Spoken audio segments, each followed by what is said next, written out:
Правда ли, что есть определенные продукты, которые помогают предотвратить закупорку сосудов и избежать сердечных приступов? Прежде чем ответить на этот вопрос, нам надо выяснить, из-за чего вообще образуются холестериновые бляшки, и затем уже думать, что предпринять для того, чтобы их уменьшить или же предотвратить их образование. Появление бляшек – это комбинация факторов, и в этом видео мы затронем каждый из них.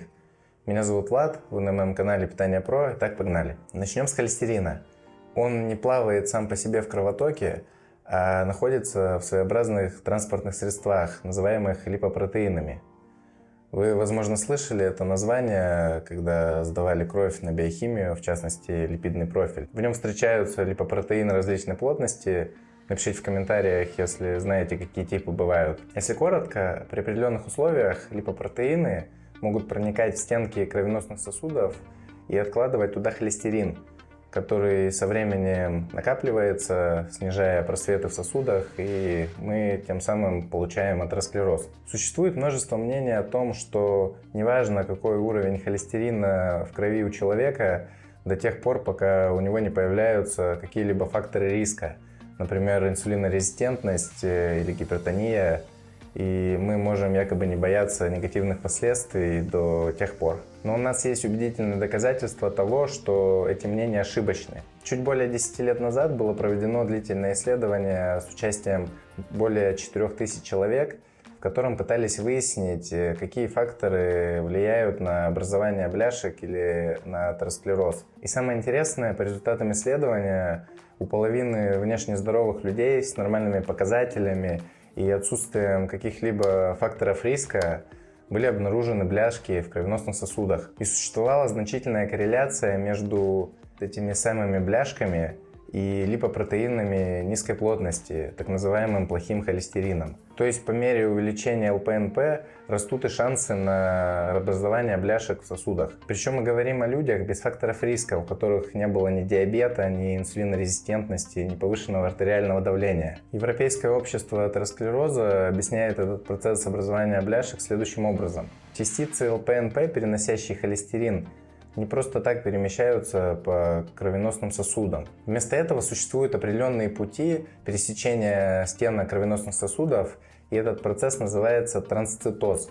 И когда концентрация ЛПНП достигает определенных значений, у них появляется возможность проникнуть в сосуды и отложить туда холестерин. А исследование, о котором я говорил ранее, показывает то, что это происходит даже без особых факторов риска. Поэтому нам как минимум нужна еда, которая контролирует уровень холестерина в нашей крови. Если вам необходимо снизить вес или повысить работоспособность, но вы слишком заняты для того, чтобы самостоятельно в этом разбираться, или же вы не знаете, что делать, то в описании к видео есть ссылка на форму регистрации. Заполняйте ее и получаете необходимую персонализированную помощь от опытного специалиста, а самое главное – гарантированный результат. Следующий фактор, влияющий на образование бляшек, это иммунные клетки или макрофаги. Это такой тип белых кровяных телец, лейкоцитов, которые поглощают и переваривают остатки клеток и жиры. Но когда они потребляют слишком много холестерина, они превращаются в такие пенистые клетки, что является отличительной чертой раннего образования бляшек. Со временем в этих бляшках начинает откладываться кальций,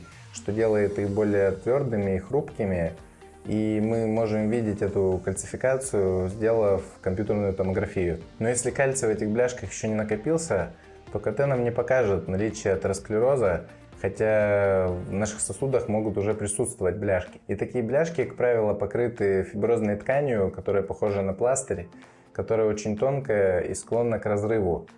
А когда она разрывается, то мы получаем инфаркты миокарда и инсульты. Существуют другие факторы, которые также необходимо контролировать, потому что каждый из них дополняет друг друга и усугубляет проблему. Самый внутренний слой наших артерий называется эндотелием. И он оказывается очень чувствителен к повреждениям из-за таких факторов, как высокий уровень холестерина или высокое давление. Давление оказывает дополнительную силу на стенки наших сосудов, вызывая их повреждения и делая их более восприимчивыми к атеросклерозу. Еще одним повреждающим эндотелиальную оболочку элементом является высокий уровень сахара в крови, поэтому нам необходима еда, которая в идеале не содержит сахара и состоит из цельных продуктов. Также нам нужно, чтобы эта еда снижала кровяное давление, поэтому лучшим способом будет употреблять продукты с высоким содержанием калия и клетчатки. Следующий фактор, на который нужно обратить внимание, это воспаление. Обычно у людей с избыточным весом наблюдается более высокий уровень воспаления. И мы хотим, чтобы они снижали вес, при этом, питаясь, чувствовали себя сытыми намного дольше. И одним из наиболее надежных способов достичь этого является диета с высоким содержанием нежирного белка и клетчатки. Аналогичная ситуация наблюдается у людей с инсулинорезистентностью, которая также повышает общий уровень воспаления. И мы боремся с ней, употребляя продукты, богатые белком и клетчаткой. Когда мы помогаем людям сбросить вес, мы, само собой, хотим, чтобы они теряли жир, а не мышцы. И более высокое потребление белка помогает гарантировать нам, что мышцы получают достаточно питательных веществ для их поддержания и, возможно, даже роста, если в дело идут тренировки с отягощениями. Итак, первым примером здоровой пищи, которая помогает защитить кровеносные сосуды и предотвратить сердечные заболевания, является жирная красная рыба, которая является отличным источником белка, а также богата полезными жирными кислотами омега-3. Эти кислоты помогают снизить уровень триглицеридов в крови и обладают противовоспалительным действием. Подбирая продукты себе в рацион, мы стараемся одновременно действовать на несколько факторов, которые могут привести к закупорке сосудов. Следующими продуктами будут бобовые, в частности горох,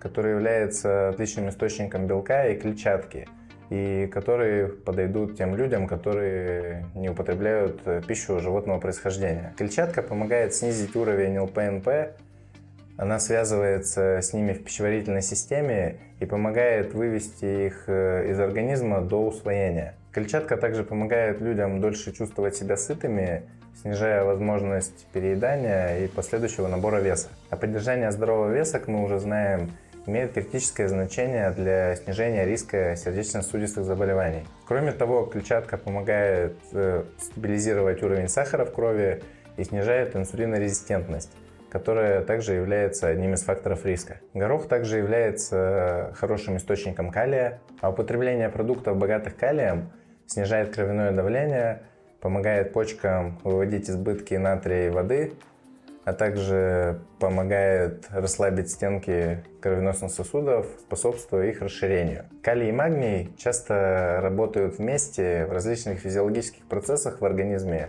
Их недостаток может повлиять на баланс калия, что в свою очередь может негативно повлиять на здоровье сердца. Исходя из этого, следующий продукт, который можно включить, это киноа. Эта крупа имеет высокое содержание белка и клетчатки, а также представляет собой богатый источник магния. Также сюда можно добавить брокколи, это еще один источник клетчатки, который тоже содержит магний и очень полезный для крови витамин К. Еще один продукт, который можно включить в список, это авокадо. Этот фрукт представляет собой источник ненасыщенных жиров. Да, если кто-то не в курсе, авокадо это фрукт. А заменяя насыщенные жиры в рационе ненасыщенными, мы тем самым можем снизить уровень холестерина и воспаления. Существует еще много различных продуктов, содержащих в себе жирные кислоты, а также витамины и минералы, которые можно включить в рацион, например, различные растительные масла и орехи. Это все уже на ваше усмотрение. Главное, чтобы это были цельные необработанные продукты с необходимыми микро- и макроэлементами, без добавления сахара и соли. Когда дело доходит до предотвращения закупорки или уже последующего очищения кровеносных сосудов, то диета и физические упражнения встают на первое место. Конечно, существуют различные лекарственные препараты для снижения холестерина, и, возможно, кому-то они действительно будут необходимы, но, как вы уже знаете, любой лекарственный препарат следует принимать только после консультации с врачом. Поэтому мы не будем здесь их затрагивать. А у меня на этом сегодня все. Если понравилось видео, ставьте лайк. Также не забудьте подписаться на канал, чтобы не пропустить следующие полезные видео. Пока!